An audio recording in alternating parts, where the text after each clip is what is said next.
আমার ভাইয়েরা, আল্লাহ তাআলা প্রাণী জগৎকে তিন ভাগে সাজিয়েছেন। প্রাণী জগৎকে আল্লাহ তাআলা তিন ভাগে বিভক্ত করে সৃষ্টি করেছেন। এক নম্বরের ভাগ হলো ফেরেশতারা, যারা গুনাহ কি জিনিস জানে না, কিন্তু গুনাহের পরে শাস্তি কি হবে সেটা তারা জানে।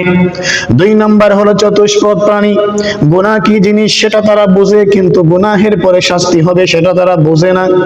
তিন নম্বর হলো ওই সমস্ত প্রাণী, মানুষকে আল্লাহ তাআলা সৃষ্টি করেছেন, যারা গুনাহ কি জিনিস সেটাও জানে, আবার গুনাহের পরে যে শাস্তি হবে সেটাও তারা বোঝে। আমার ভাইয়েরা, আল্লাহ তাআলা প্রাণী জগৎকে এভাবে তিন ভাগে সাজিয়েছেন। আল্লাহ তাআলা এই তিন ভাগের মধ্যে শুধুমাত্র মানুষ এবং জিন জাতির জন্য আল্লাহ তাআলা জান্নাত এবং জাহান্নাম রেখেছেন। অন্য কোন প্রাণীর জন্য, অন্য কোন জাতির জন্য আল্লাহ তাআলা জান্নাত জাহান্নামের ব্যবস্থা করেন নাই। আমার ভাইয়েরা, আল্লাহ তাআলা প্রাণী জগৎকে এই তিন ভাগে সাজিয়েছেন। ফেরেশতারা গুনাহ কি জিনিস জানে না, ফেরেশতারা চুরি করা জানে না, ডাকাতি করা জানে না, মিথ্যা কথা বলা জানে না, ফেরেশতারা জিনা করা জানে না, অন্য মানুষের জমিন জুড়ে দখল করা জানে না, অন্য মানুষের উপরে জুলুম অত্যাচার করা জানে না। কিন্তু যে ফেরেশতারা এটা জানে, যদি আমি জুলুম করি তাহলে আমাকে শাস্তি ভোগ করতে হবে, যদি আমি অপরাধ করি তাহলে আমাকে শাস্তি ভোগ করতে হবে, যদি আমি জিনা করি তাহলে আমাকে শাস্তি ভোগ করতে হবে। এই জিনিসটা ফেরেশতারা ভালো করে জানে। ফেরেশতারা এটা ভালো করে জানে যে আমি অপরাধ করলে আমি শাস্তি পাবো, কিন্তু অপরাধ কি জিনিস সেটা ফেরেশতা জানে না। জিনাহের কাজ করতে জানে না, কোনো ফাহেসা কোনো কাজ করতে জানে না, মদ খাওয়া, জুয়া খেলা, নারীবাজি করা ইত্যাদি ফেরেশতারা জানে না, এবং তারা সেগুলো করেও না, সেগুলোর মজাও তারা বোঝে না। কিন্তু এগুলো করার পরে যে শাস্তি হবে সেটা তারা জানে, সেটা তারা বোঝে। আর আরেক শ্রেণী হচ্ছে চতুষ্পদ প্রাণী। চতুষ্পদ প্রাণীকে আল্লাহ তাআলা ওই রকম ভাবে সৃষ্টি করেছেন, তারা গুনাহ কি জিনিস সেটা বোঝে, নিজের মালিকের জিনিস আর অন্য মালিকের জিনিস এটা তারা বোঝে না। গুনাহ কি জিনিস এটা তারা বোঝে, কিন্তু শাস্তি যে হবে সেটা তারা বোঝে না। মনে করেন একটা গরু পালতেছেন আপনি, গরুকে যদি হাওরে ছেড়ে দেন, হাওরে আপনার জমিও আছে, অন্য মানুষের জমিও আছে, ওই গরুটা কিন্তু শুধু আপনার জমিন থেকে ঘাস খাবে না, ধান খাবে না, সামনে যেই জমিনটাই পাবে সেই জমিন থেকেই ধান খাবে। ওই জমিনের মালিক এসে গরুকে পিটাবে। ওই গরু যদি বুঝতো যে আমার মালিকের জমিন ছাড়া অন্য মালিকের জমিন থেকে ধান খেলে আমাকে মারবে, আমাকে পিটাবে, শাস্তি ভোগ করতে হবে, তাহলে ওই গরু কোনোদিন তার নিজের মালিকের জমিন ছাড়া অন্য কোনো মানুষের জমিন থেকে ধান খেত না। আপনারা কি বলেন? গরু কিন্তু এটা বুঝে না। উট, ছাগল, দুম্বা, ভেড়া এগুলো নিজের মালিকের জমিন আর অন্য মালিকের জমিন এটা কিন্তু তারা বুঝে না। কিন্তু ঘাস খেতে হবে, এটা আমার মালিকের হোক অন্য কোনো মালিকের হোক, এটা তারা বুঝে। অর্থাৎ অপরাধ জিনিসটা বুঝে, কিন্তু অপরাধের পরে শাস্তি যে হবে সেটা তারা বুঝে না। আমার ভাইয়ের, আল্লাহ তাআলা প্রাণী জগৎকে তিন ভাগে বিভক্ত করে সাজিয়েছেন।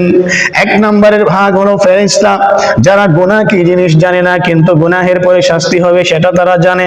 দুই নম্বর হলো চতুষ্পদ প্রাণী, ওই চতুষ্পদ প্রাণী তারা গুনাহ কি জিনিস সেটা জানে, কিন্তু গুনাহের পরে শাস্তি ভোগ করতে হবে সেটা জানে না। আমার ভাইয়েরা, আরেক নম্বর প্রাণী, আরেক শ্রেণীর প্রাণী হলো, তিন নম্বর শ্রেণীর প্রাণী হলো আল্লাহ তাআলা মানুষ এবং জিনকে সৃষ্টি করেছেন। মানুষ এবং জিনকে আল্লাহ তাআলা এমন ভাবে সৃষ্টি করেছেন, মানুষ এবং জিন জানে গুনাহ কি জিনিস, অপরাধ কি জিনিস, গুনাহের মজা কি, গুনাহের আনন্দ কি, এই জিনিসটা তারা বুঝে জানে, এবং গুনাহ করার পরে কি শাস্তি ভোগ করতে হবে সেটাও মানুষ এবং জিন জানে।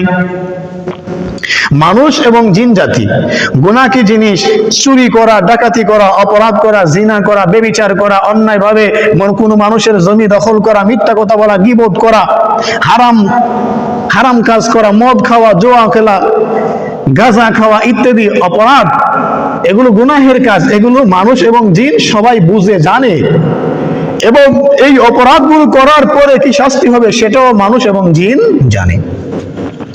আমার ভাইয়েরা, জিনা করা একটা অপরাধ, চুরি করা একটা অপরাধ, ডাকাতি করা একটা অপরাধ, মিথ্যা কথা বলা অপরাধ। এমন কোন মানুষ আছে পৃথিবীতে যেই মানুষটা এই অপরাধ সম্পর্কে জানে না? একটা মানুষও পাবেন না। সমস্ত মানুষ জানে মিথ্যা কথা বলা অপরাধ, কিন্তু মিথ্যা কথা বলার পরে মানুষ কি শাস্তি ভোগ করবে সেটাও মানুষই জানে।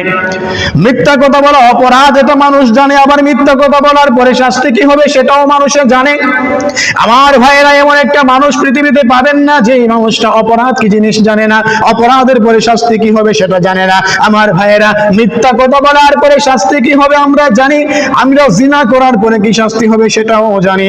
মানুষকে আল্লাহ তাআলা, জিনকে আল্লাহ তাআলা এইভাবে সৃষ্টি করেছেন, ওরা গুনাহ কি জিনিস সেটাও জানে, গুনাহের পরে শাস্তি কি হবে সেটাও জানে।